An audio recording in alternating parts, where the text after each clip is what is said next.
பொதுவாக சுகப்பிரசவம் ஆகிறதுக்கு சி செக்ஷன் அவாய்ட் பண்ணுறது, சி செக்ஷனுங்கிறது நான் சொல்கிறது வந்து சிசேரியன், அதை அவாய்ட் பண்ணுறதுக்கு யோக பயிற்சி என்னெல்லாம் இருக்குது அப்படிங்கிறத நம்ம பார்க்க போகிறோம்.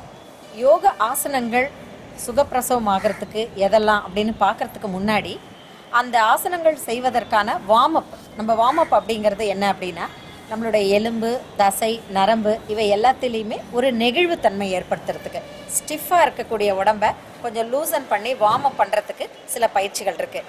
இந்த வார்மப் பயிற்சி பண்ணாமல் ஆசனங்களை பண்ணவே கூடாது. இன்றைக்கி அதை அப்போ பார்க்க போகிறோம். நம்ம மூச்சை இழுத்துக்கிட்டே இப்போ இடது கால் இடது கையை இருக்கணும். பொதுவாக கர்ப்ப காலத்தில் இருக்கும் பொழுது இப்போ இவங்க வந்து நிறைய வாரங்கள் பயிற்சி எடுத்துருக்குறாங்க, அதனால் பின்னாடி சப்போர்ட் இல்லாமல் செய்கிறாங்க. ஆனால் நீங்கள் முதல்ல இதை பார்த்து செய்கிறீங்க அப்படின்னா என்ன பண்ணணும்னா செவுத்தில் சாஞ்சிக்கணும். உங்களுக்கு இந்த பேக் சைடு யாராவது ஒரு சப்போர்ட் இருக்கணும். இந்த சப்போர்ட்டோடு செஞ்சிங்களா நம்ம இப்படி ஆடாமல் இருக்கும். ஓகேங்களா? வலது கால் வலது கை.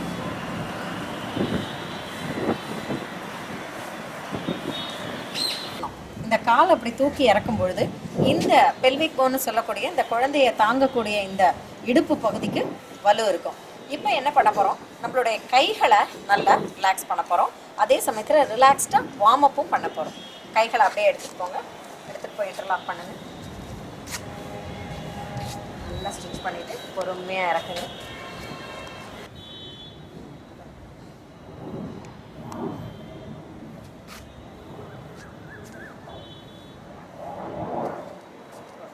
இந்த கைகள் சில பேருக்கு பார்த்திங்கன்னா ரொம்ப வலிக்கும், கைகளை தூக்கவே முடியாது. இந்த பயிற்சி பண்ணும்போது இந்த ஷோல்டர்னு சொல்லக்கூடிய தோள்பட்டை, பின்னாடி இருக்கக்கூடிய அந்த ஷோல்டர் பிளேடு, அதே மாதிரி பார்த்திங்கன்னா செஸ்ட் பகுதி, இந்த இடம் எல்லாம் அந்த இறுகத்தன்மை, அந்த ஸ்டிஃப்னஸ் நல்லா போய் பாடி ஃபுல்லாக டோட்டலாக ரிலாக்ஸ்டாக இருக்கும். நம்ம என்ன பண்ணோம்னா ரொம்ப அழகாக ஷோல்டர் பிளேட்ஸுக்கு, ஹிப்புக்கு, பெல்விக் போனுக்கு, காலுக்கு இதுக்கெல்லாம் பயிற்சி கொடுத்தோம். இப்போ என்ன பண்ண போகிறோம், இந்த இடுப்பு பகுதி இப்போ வந்து இவங்க 8 மாதம், இந்த குழந்தைய இந்த எலும்பு தான் அப்படியே தாங்கிட்டு நிற்கிது. இப்போ இந்த எலும்புக்கு இந்த சைடுக்கும் அந்த சைடு இருக்கக்கூடிய இடுப்புக்கும் நம்ம ஒரு வலுவு கொடுக்கறதுக்கு ட்விஸ்டிங் பண்ண போகிறோம். கைகளை அப்படியே பின்னாடி கொண்டு போய் இன்டர்லாக் பண்ணுங்கள். அப்படியே பாடியை திருப்பி ட்விஸ்ட் பண்ணுங்கள். நல்லா அப்படி ட்விஸ்ட் பண்ணுறாங்க. இப்போ பாருங்கள், இப்படி ஒரு எஸ் மாதிரி இருக்காங்க, இப்படி இருக்காங்க இல்லையா? இந்த பகுதி அதே மாதிரி அப்படியே நேராக போயிட்டு திருப்பி இந்த பகுதி அப்படி ட்விஸ்ட் பண்ணும்பொழுது பாடி நல்லா ஃப்ளெக்சிபிள் ஆகும்.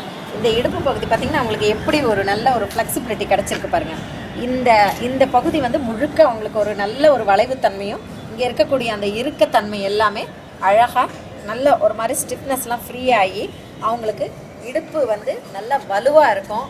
இந்த இடத்துல இருக்கக்கூடிய தசைகள்லாம் என்ன ஆகும்னா பிரசவ சமயத்தில் ரொம்ப நெகிழ்வுத்தன்மை ஏற்படும். குழந்தை ஈஸியாக அந்தந்த ஸ்டேஜுக்கு கரெக்டாக தலையை திருப்பி வர்றதுக்கு ஈஸியாக இருக்கும். இப்போ மூச்சோடு பண்ணுங்கள். ப்ரீத் இன், மூச்சை இழுத்துக்கிட்டே மூச்சை விட்டுக்கிட்டே ரைட்டில் திரும்புங்க. மூச்சை இழுத்துக்கிட்டே சென்டர், திரும்ப மூச்சை விட்டுக்கிட்டே லெஃப்ட்டு, திரும்ப மூச்சை இழுத்துக்கிட்டே நேராக, திரும்ப மூச்சை விட்டுக்கிட்டே பொறுமையாக. இப்போ இன்னொரு தடவை பண்ணுங்கள். ப்ரீத் இன், ப்ரீத் அவுட், ப்ரீத் இன், ப்ரீத் அவுட், ப்ரீத் இன், ரிலீஸ், ப்ரீத் அவுட். அவ்வளோதான். ரொம்ப சிம்பிளான பயிற்சி. ஆனால் மூச்சோடு பண்ணும்பொழுது அதனுடைய பலன் பார்த்திங்கன்னா செய்யும் பொழுது உங்களுக்கே தெரியும். ஒவ்வொரு பயிற்சியும் பார்த்துட்டே வரும்போது கையை தூக்குனாங்க, கால் தூக்குனாங்க. அதே மாதிரி பார்த்திங்கன்னா உங்களுடைய ஷோல்டர் பிளேடுக்கு, நம்மளுடைய ஷோல்டர் ஃபுல்லாக இருக்கக்கூடிய அந்த பகுதிகளுடைய இறுக்கத்தை தளர்த்துறதுக்கு செஞ்சாங்க. அதுக்கப்புறம் பார்த்திங்கன்னா ட்விஸ்டிங் பண்ணாங்க. Right side and left side பாடியை நல்லா எஸ் மாதிரி ட்விஸ்ட் பண்ணாங்க. அடுத்தது இப்போ என்ன பண்ண போகிறோம், ரொம்ப முக்கியமான பயிற்சி. இந்த இடுப்பு பகுதியை இன்னும் பலப்படுத்துறதுக்கு லேட்ரல் பெண்டிங் பண்ண போகிறோம். அதாவது பொறுமையாக வலது பக்கமும் இடது பக்கமும் பொறுமையாக பெண்ட் பண்ண போகிறாங்க. பாருங்கள், பொதுவாக ஒரு பொருளை நம்ம எடுக்கிறதுனா எப்படி எடுப்போம், முன்னாடி இருக்கிற பொருளை இப்படி எடுப்போம், பின்னாடி எடுக்கிற பொருளை கொஞ்சம் அப்படி திரும்புவோம், அவ்வளோதான். இப்படி லேட்ரலாக பெண்ட் பண்ணி நம்ம பண்ணதே இல்லை இல்லையா?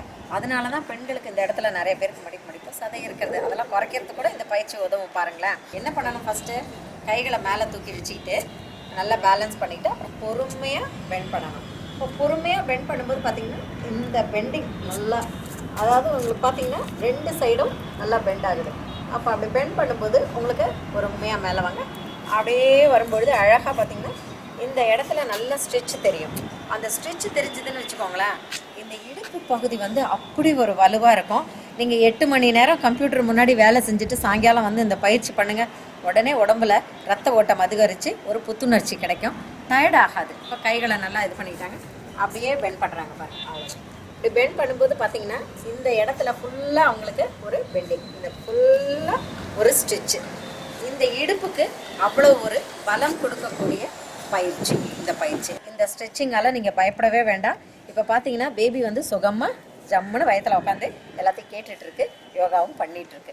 அடுத்தது பொறுமையாக அப்படியே இப்போ இதெல்லாம் பெண்டெல்லாம் பண்ணி எல்லாம் பண்ணாங்க இல்லையா, கையை தூக்கி அப்படியே நல்லா பெண்ட் பண்ணாங்க, ட்விஸ்ட் பண்ணாங்க, எல்லாமே பண்ணாங்க இல்லையா. அப்படியெல்லாம் பண்ணும்பொழுது இந்த பின்னாடி இவ்வளோ வெயிட்டை வச்சுட்டு இருக்கிறதுனால இங்கே வலிக்கும் இல்லையா, அதனால் என்ன பண்ண போகிறாங்க, ரிலாக்ஸ் பண்ண போகிறாங்க, அவ்வளோதான். இப்போ பார்த்தீங்கன்னா இந்த கை வந்து பெண்டுலம் மாதிரி கடிகாரத்தில் அந்த காலத்தில் இருக்கிற கடிகாரத்தில் பெண்டுலம் பார்த்துருக்கீங்களா, குக்கு கிளாக்கில் கூட அப்படியே ஆடிக்கிட்டே இருக்கு பாருங்கள், அந்த மாதிரி. பொறுமையாக அப்படியே 2 கைகளையும் ஆட்டிட்டு அப்படியே பொறுமையாக விழுந்துக்கலாம் தான். சரி, இதை எத்தனை முறை செய்யலாம்? இப்போ பயிற்சி பண்ணாங்க இல்லையா, இந்த பயிற்சிகளை எல்லாத்துலேயும் 3லேருந்து 5 முறை பண்ணலாம். காலையில் ஒரு தடவை பண்ணுங்கள், சாயங்காலம் ஒரு தடவை பண்ணுங்கள். ஒரு 45 நிமிஷம் வாக்கிங் போங்க, இந்த பயிற்சிகள்லாம் பண்ணுங்கள். உடம்பு ரொம்ப லேசாக இருக்கும், லகுவாக இருக்கும். நம்ம நடக்கும்போது ரொம்ப எனர்ஜெட்டிக்காக இருக்கும்.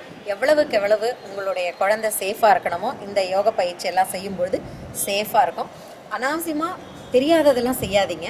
பொறுமையாக நிதானமாக மூச்சு பயிற்சியோடு செய்யும் பொழுது சி செக்ஷன்லாம் வேண்டவே வேண்டாம், சிசேரியன் வேண்டாம், எதுவுமே வேண்டாம், சுகப்பிரசவம் தான்.